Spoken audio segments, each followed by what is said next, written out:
Olá, eu sou o Matheus, dos pastores aqui da CB Vida. Seja bem-vindo a mais um vídeo aí do Hangar 365. E hoje nós vamos conversar sobre Hebreus a partir do capítulo 4 até 1 João no seu capítulo 4.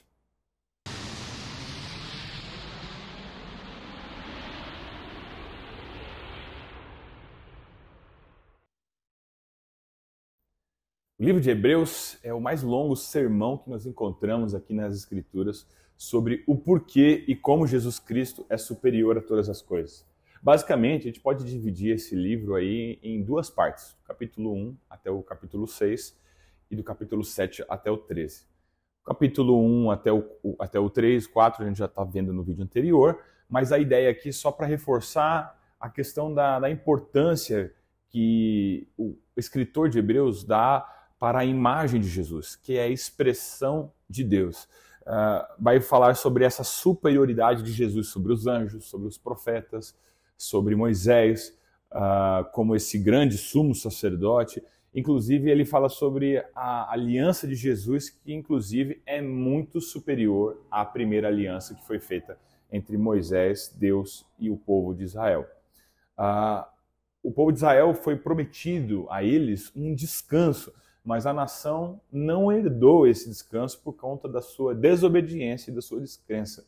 Então nós entramos aqui na nossa parte de hoje, do capítulo 4. O autor vai observar aqui que o descanso prometido, esse descanso que foi ofertado lá atrás, ele ainda permanece até hoje, mas não mais ligado à terra, a ideia do descanso por fato de ter a terra prometida, no caso a Canaã. Nem mesmo o descanso aqui significa o sábado. Esse descanso seria o próprio céu, a eternidade. No capítulo 5 e 6, nós vamos ver que ele vai falar sobre a importância da nossa fidelidade e também do nosso desenvolvimento, do nosso crescimento espiritual. Ele vai basicamente dizer que todos nós começamos as nossas vidas espirituais, a nossa relação com Jesus como bebês em Cristo, mas nós precisamos amadurecer. Então, permanecer como um bebê espiritualmente vai resultar claramente no afastamento do próprio Senhor Jesus. E aí, algo interessante, e até pessoas ficam com muita dúvida aqui no livro de Hebreus, é que lá no capítulo 5, ele identifica Jesus como sumo sacerdote segundo a ordem de Melquisedeque. Mas aí você está lendo isso daí e está se perguntando, quem é esse bendito desse Melquisedeque? Por que Jesus é um sacerdote segundo a ordem desse cara e eu não faço ideia de quem seja ele? Então, lá no próprio capítulo 7, o autor vai responder ambas essas questões. Melquisedeque, ele aparece uma única vez na história bíblica durante apenas um curto período que está lá em Gênesis, no capítulo 14, do versículo 18 até o 20. A Bíblia não registra o nascimento de Melquisedeque, não registra a sua morte e nem mesmo a sua genealogia. A ideia do Melquisedeque parece que ele é um ser de uma natureza eterna, assim mesmo como o Filho de Deus, como Jesus. Então ele é identificado como sendo rei de Salém e também como um sumo sacerdote do Deus Altíssimo. Aqui a ideia é que o autor está tentando demonstrar para um público predominantemente judeu a superioridade do sacerdócio de Jesus. Porque a linha de sacerdotes ela vinha seguindo a linhagem do próprio Arão, o primeiro sacerdote. E ele está afirmando que a linhagem de Jesus não é meramente de Arão, é de Melquisedeque. Quer dizer o quê? Não tem início, não tem fim, não tem genealogia. Jesus é maior que Arão. Jesus é maior que a linhagem dos sumos sacerdotes. Inclusive, no texto é muito interessante isso, porque Melquisedeque é rei e sumo sacerdote e ele abençoa Abraão. Para o judeu, tinha muito essa ideia que o menor é abençoado pelo maior. Então nós estamos vendo talvez uma das maiores personalidades do Antigo Testamento e para um judeu, que é Abraão, e nós estamos vendo Abraão sendo abençoado por Melquisedeque. Então a ideia é dizer que Melquisedeque, inclusive, é maior que o próprio Abraão. E é muito interessante, porque o Abraão ele não só apenas é abençoado por Melquisedeque, mas como ele também paga dízimo a Melquisedeque. Então, nos capítulos seguintes, nós vamos ver que o autor vai advertindo os hebreus contra voltar ao judaísmo, pois esse novo pacto em Cristo Jesus é muito superior que o próprio judaísmo. O pecado não está mais na aliança feita em Israel, mas no povo. E a nova aliança profetizada por Jeremias se consumia na pessoa de Jesus. O perdão dos pecados agora vem através do sacrifício de Jesus, tornando desnecessário todo e qualquer tipo de ritual ou de sacrifício anual. Por que voltar ao antigo quando há um novo caminho, um melhor pacto, com um novo e superior sumo sacerdote? Nós temos Jesus Cristo. E é isso que o autor de Hebreus quer reforçar. E esse foi o livro de Hebreus. Entrando no livro de Tiago, um texto, uma carta que tem ali 5 capítulos. Tiago, denominado aqui o Justo, provavelmente esse Tiago relatado, que nós temos aí pelo menos 2 Tiagos relatados na Bíblia, esse daqui possivelmente era o meio-irmão de Jesus, que está lá em Mateus 13 e também em Marcos no capítulo 6. E ele provavelmente é o autor dessa epístola. É muito improvável que Tiago aqui ele tenha se convertido ao cristianismo após a ressurreição de Jesus e ele se torna um dos grandes líderes da igreja em Jerusalém, realmente como um pilar para essa comunidade. E essa epístola ela é mais importante ainda porque provavelmente ela é datada ali de 45 até 50 depois de Cristo. Bem antes daquele primeiro concílio que aconteceu lá da igreja, quando nós vemos lá no texto de Atos, que deu ali por volta de 50 a 52 depois de Cristo. Então, nós estamos aqui falando sobre possivelmente a carta mais antiga do Novo Testamento. Os destinatários, o público-alvo a quem Tiago escreveu, são esses judeus dispersos que foram convertidos ao cristianismo. A ideia de dispersos não é de uma pessoa que está viajando por aí, é de realmente dispersos que foram afastados de Jerusalém, Judéia, Samaria e, enfim, outros povos da terra. E ele tem um tom bem duro. Se você for ler essa carta, parece que ele está pegando pesado realmente. Ele está usando uma linguagem muito peculiar e de entendimento fácil para os judeus daquele tempo. É uma carta muito objetiva. Eu gosto muito da carta de Tiago. Diferente das epístolas de Paulo, de Pedro, de João, que traz saudações, tem todo um caráter mais de construção de uma ideia. O Tiago, vou usar uma expressão aqui, ele entra com os 2 pés no peito, porque já no segundo versículo já começa a exortação e a exortação vai até o último versículo.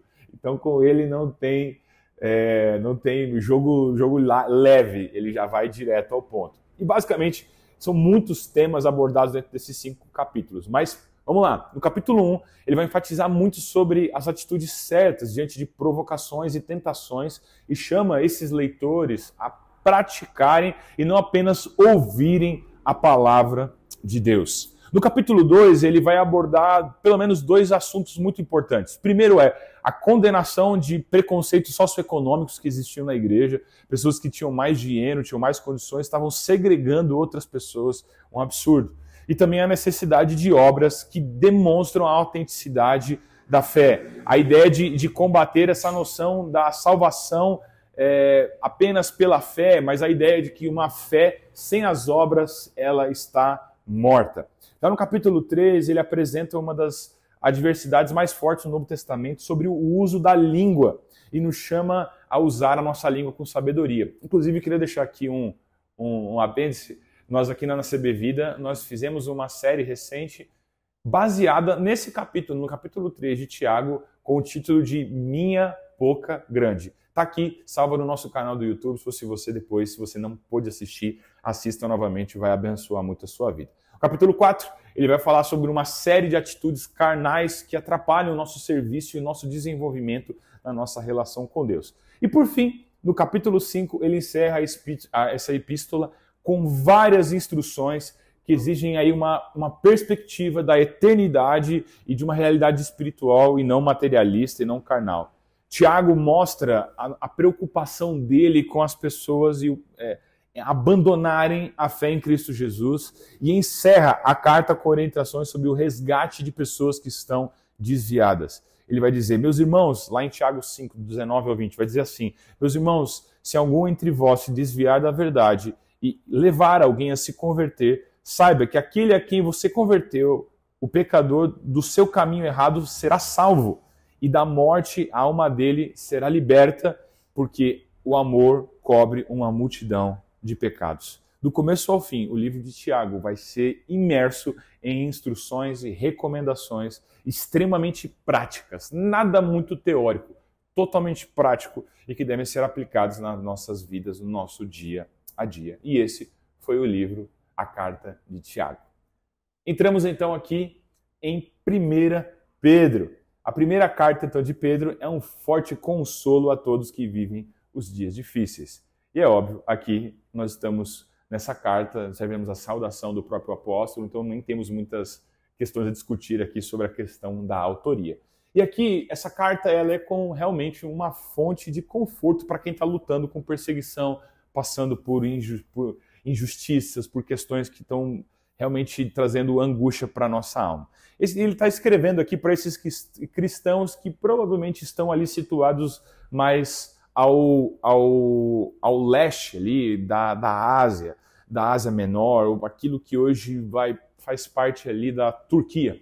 E aqui os cristãos estavam enfrentando essa severa perseguição em relação à sua fé. Eles eram obrigados, muitas vezes, a deixar os seus lares, as suas cidades, a sua terra natal, e ainda se viam espoliados de todos os seus bens. E aqui, então, a ideia é consolar essas pessoas.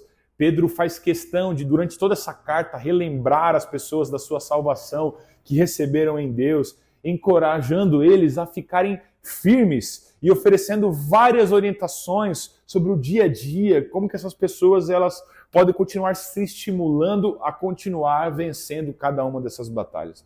No capítulo 1, o que poderia então Pedro escrever aqui para que pudesse capacitar ou ajudar esses irmãos a suportar a perseguição? Então ele começa essa carta salientando aqui as bênçãos espirituais que o povo de Deus desfruta.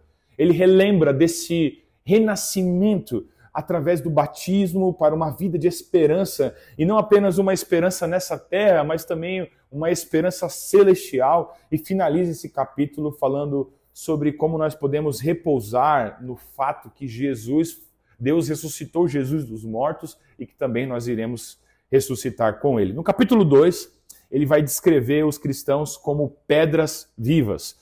Todos esses cristãos, eu e você, todos que estão espalhados pelo mundo, constituem uma casa, uma construção espiritual. A igreja está sendo edificada pelo próprio Jesus. E sob essa nova aliança, a igreja, esse é o povo escolhido de Deus, uma nação santa, exclusiva para compartilhar das suas obras e dos seus feitos. No capítulo 3 e no capítulo 4, ele vai advertir os seus leitores sobre essa perseguição que estava iminente, batendo a porta da igreja e também instruindo como lidar em tempos difíceis. Eu creio que esse seja um exercício necessário, inclusive para cada um de nós.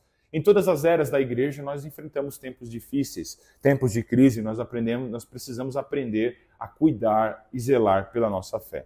Ele finaliza a carta no capítulo 5, advertindo seus leitores sobre o grande adversário das nossas almas, o diabo.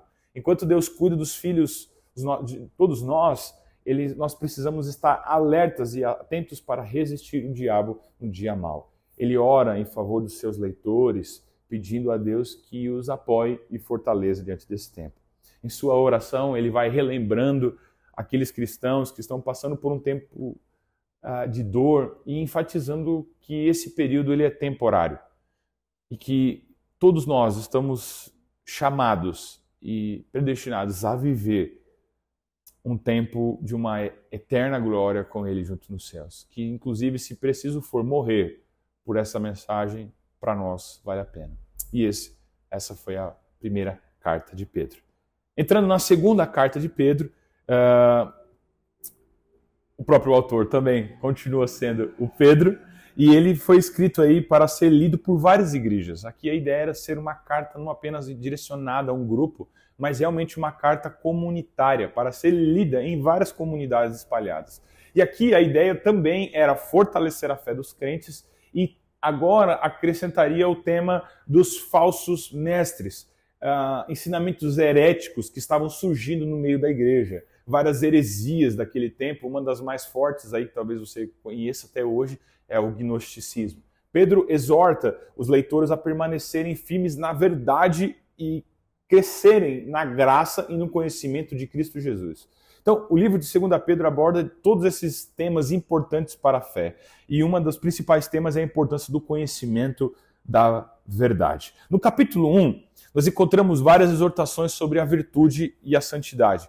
Ele vai enfatizar essa importância de cultivar a qualidade, qualidades como a fé, como a virtude, como o conhecimento, como a temperança, como a paciência, como a piedade, a fraternidade e também o amor. Encorajam os seus leitores a crescerem nessas virtudes, ser intencional nessas práticas. Às vezes a gente na igreja, a gente questiona, não tenho muita paciência, não tenho muita fé, eu não tenho muita persistência. E aí Pedro está nos ensinando que nós precisamos ser intencionais e buscar essas virtudes na nossa vida.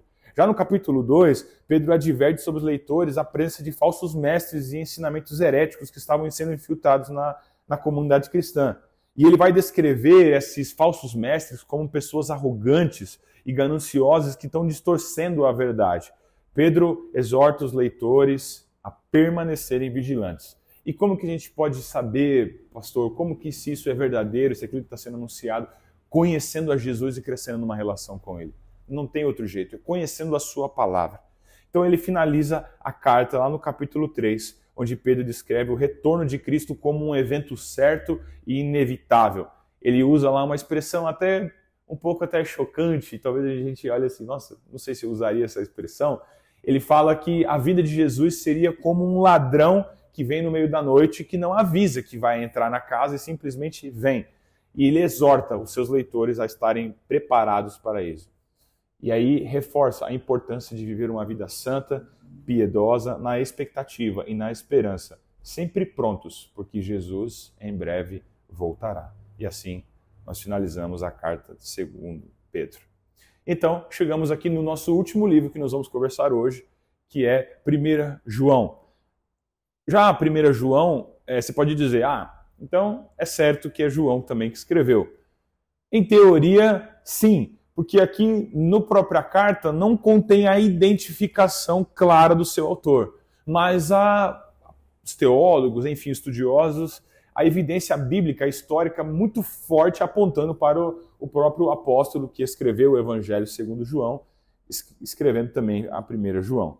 Na verdade, aqui é uma estreita semelhança na maneira como João, o Evangelho segundo João foi escrito com 1 João, os atributos que ele usa para identificar sobre Deus, e também além das evidências históricas que documentam a crença que a própria igreja primitiva acreditava que era o próprio João. Mas a questão aqui, eu acho que isso nem é o mais importante, nem o mais relevante. O mais importante é que o conteúdo dessa carta é inspirado por Deus e certamente tem muitas coisas para nós aprendermos e aplicarmos às nossas vidas.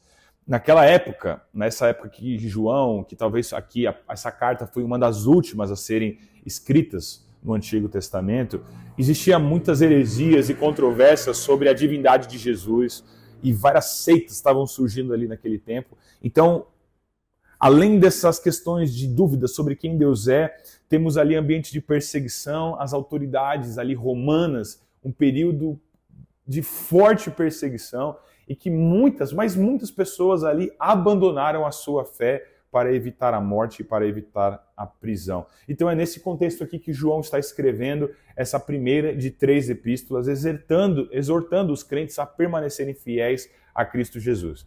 E o livro pode ser dividido em 3 grandes partes, ou 3 das partes mais importantes. O primeiro, sobre que Deus é luz. A ideia aqui dele é transmitir a mensagem que deseja enfatizar que o nosso Deus, ele é luz. E o que tem a ver com isso? Que se Deus é luz e nós quisermos andar em intimidade com Deus, nós precisamos andar na luz como ele está. E aqui a ideia é reforçar a importância, primeiro, de confessar pecados, ele vai falar muito sobre isso na carta, e admitir a nossa dependência da sua graça. Um outro ponto importante também ele vai enfatizar que Deus é amor. Do capítulo 3, do versículo 1 até o capítulo 4, no versículo 21, nós vamos ler ali sobre Deus é amor e a sua infinita graça e como chama a cada um de nós para desfrutar disso. É clássico esse texto, né? Aquele que tem os meus mandamentos e os guarda, esse é o que me ama. Nosso Deus, O amor ele não é apenas uma questão de sentimento, mas é uma questão de escolha, de confiança, de conhecimento sobre quem Deus é e de sua graça. E aí, depois nós vamos ter o capítulo 5, que vai ser conversado aí no próximo vídeo. Esse é o livro de 1 João. Muita coisa, muita informação, muito texto, mas eu espero que você tenha curtido esse vídeo, tenha refletido sobre tudo isso que nós aprendemos durante essas cartas.